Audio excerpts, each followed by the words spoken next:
Hello everybody, and it's time again to look at some more Boomsday Project cards. I think that this new way of doing it, where I'm revealing them as they're coming out and then talking about them again once they're all out, I think that probably works best, so I think I'm gonna stick to it. So, we stopped off on Stargazer Luna, I think is the newest one that we haven't talked about yet. So, Mage Legendary, 3-cost 2/4, after you play the rightmost card in your hand, draw a card. I've seen a few people talk about this card saying, oh, it might be good in Echo Mage, which doesn't exist. It might be good in a sort of like minion-heavy, like low-cost sort of thing. A better idea that I've seen is that it might be good for a burn-style deck where you're playing a bunch of low-cost spells to just sort of, like, burn the enemy down, just whittle them down with, like, arcane missiles and frostbolts and all kinds of stuff. So, maybe that, but I don't think the tools are there for that anymore. At least not as well as they used to be, and this isn't going to do it by itself, I don't think. I would like to liken this card to the Hunter's Stampede card, wherein you played a beast and it put a beast in your hand for that one turn. Because that seems more like what this card is, because it's only got 4 health, it's only a 3-cost card, so it's not going to stay on the board for too long. So, like, 1 or 2 turns is the most you can really expect to have Stargazer Luna on the board for. So, like Stampede, when you played a beast, you got a beast in your hand, and you would hope, like, maybe you'd have 1 or 2 other beasts on the sidelines just in case, but you would hope that you'd be able to play that beast right away to get another beast, and play that beast to get another beast, and play that beast to get another beast, and fill the board that way. This seems like it's sort of the same thing, but for Mage, and that really only worked sometimes in a deck that worked for it. Like Quest Hunter Stampede would work, because you would play the card and it's a beast, and then you'd get the card, but then you'd also have the 1-cost Raptors, and so you could play that, draw another card, hopefully it's a Raptor, get another beast, and you'd like double up on that. I don't think that Mage has a way of doing that to sort of guarantee a useful turn out of Stargazer Luna. So I don't think she's gonna be, like, super good, but I think that the times that she is good are going to be pretty hilarious. I think it's probably gonna be some higher light reel stuff. But, we'll see. Next. Menacing Nimbus. 2-mana, 2/2 Shaman Elemental. Battle Cry, add a random elemental to your hand. Hey, we're getting more Shaman Elemental! Me and my friend have talked before about how we're kind of irritated that they created a Mage Elemental deck before they managed to nail down a Shaman Elemental deck, considering Shaman in World of Warcraft are all about, excuse me, I just ate before I did this. Shamans are all about elements in World of Warcraft. You'd think that an Elemental deck would be perfect for a Shaman, but no, strangely enough, it was good for Mage first. And yeah, they have their Water Elemental in World of Warcraft, but it's not the same. In Shaman, you can summon a whole bunch of elementals and stuff. I mean, one of their class specs is literally Elementalist. So, I'm glad that they're trying to double down on getting an Elemental Shaman going, and this, I think, will definitely help along the way. There's a lot of good Shaman Elementals, and getting a free one for 2 mana with a 2/2 body, that's perfectly fine. I think it's a perfectly good card. I am slightly curious as to why it's in this expansion, though, considering what's going on. But I mean, maybe Netherstorm and Element. I mean, no, it doesn't work at all. But maybe it's an experiment gone wrong. I don't know. Next, the War Gear. neutral card, 5/5 mech with Mechnetic. So if you don't remember, Mechnetic is a thing where if you've got a mech on board and you put this to the left of it, it's gonna become it's gonna combine with the mech that's already on the board and give it plus 5/5. And if you play it to the right of it, it's going to have just the minion on board. So, a 5 mana plus 5/5 buff. A 5 mana plus 5/5 buff is not going to be it's not terrible, but it's also not great. It's just sort of bleh. It's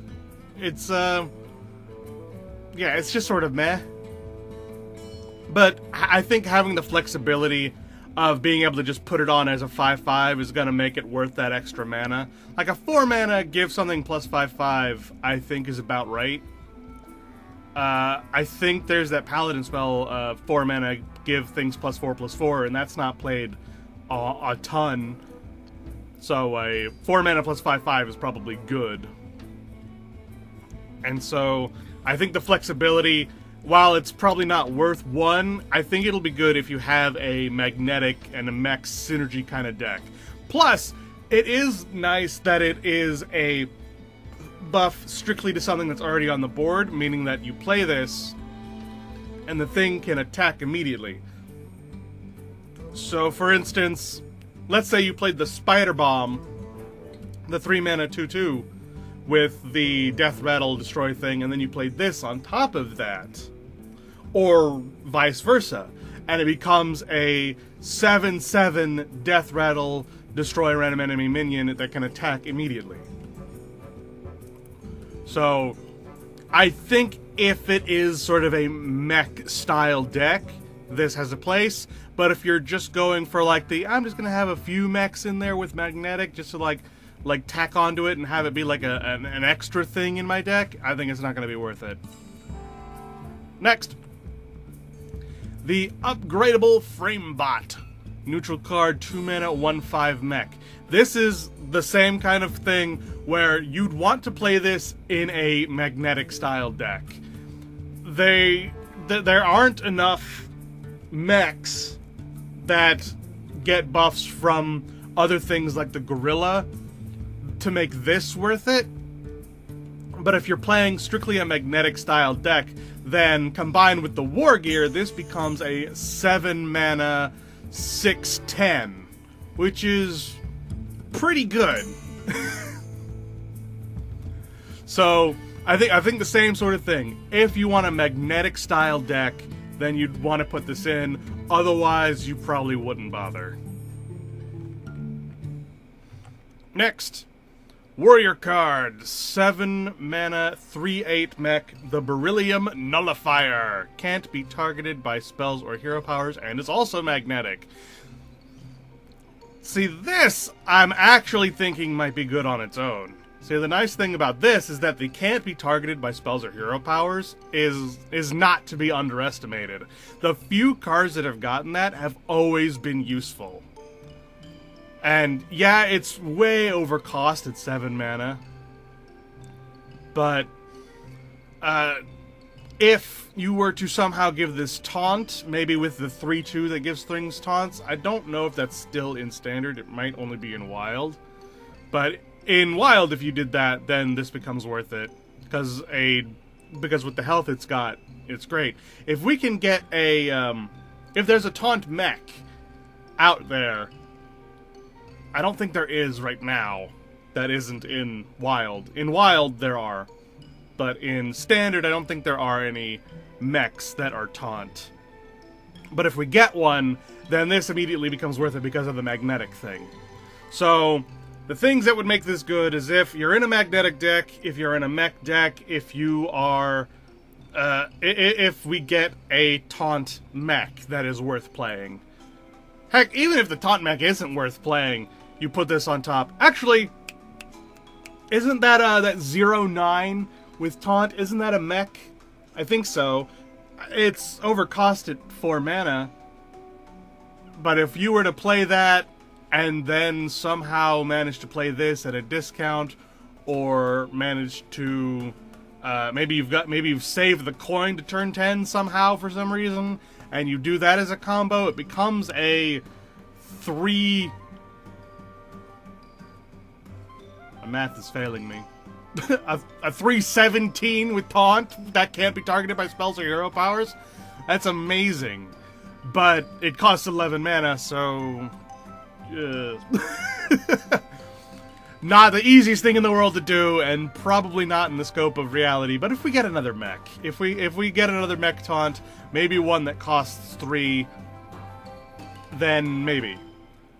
But even so, I think if you're playing a mech or magnetic deck, this will definitely be at home in a warrior magnetic deck. Next, and I think the last one, Ziliax. Neutral legendary, 5 mana, 3/2. It's a mech. It's got magnetic, divine shield, taunt, lifesteal, and rush. Well then, it's 5 cost, so it doesn't work with the Beryllium Nullifier. But you know what? It's got divine shield. So you play this, then you don't utilize the rush, and you add in a thing. Or, let's say it's already turn 8, and you play this, and then you play the Spider Bomb. It becomes a 5/4 Divine Shield, Taunt, Lifesteal with Rush, and then...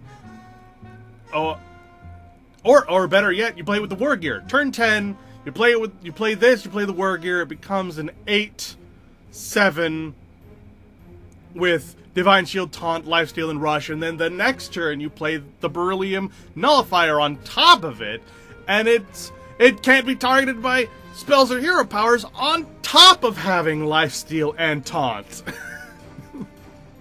And the Divine Shield if it's still there, but probably not. Wow.